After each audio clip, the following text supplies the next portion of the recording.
gara, ma una gara strepitosa. Sì, sono partita abbastanza bene, ho cercato di attaccarmi al gruppo delle prime e dopo sono rimasta in bicicletta con loro, poi sono uscita con una cinquantina di metri di distacco e ho dato il cambio per terza. Federico, raccontaci la tua frazione. Allora, sono partito in terza posizione e mia sorella mi ha dato il cambio e già dopo la prima frazione di corsa sono riuscito a salire in bici secondo.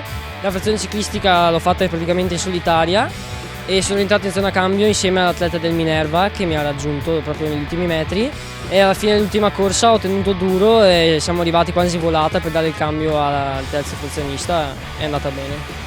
Erika, oggi stavi decisamente meglio e non hai mollato, l'avversario era davanti a te, non l'hai mollata proprio tranne fino agli ultimi metri. Sì, siamo partite insieme, abbiamo fatto tutta la corsa alla bici insieme dandoci cambi e nella corsa finale ne ha avuto più di me, però ho cercato di non mollare, comunque di limitare il meno possibile i danni, ecco, per dare il cambio al quarto frazionista.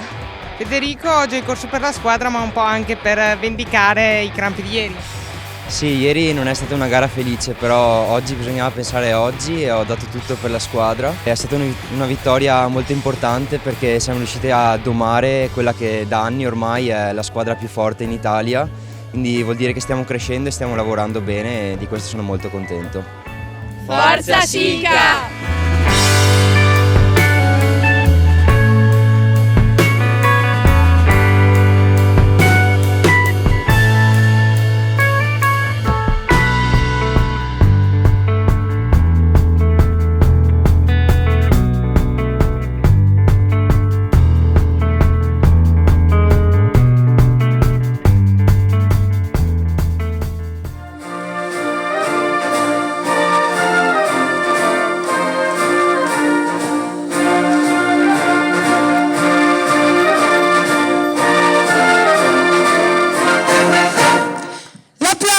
Per questo podio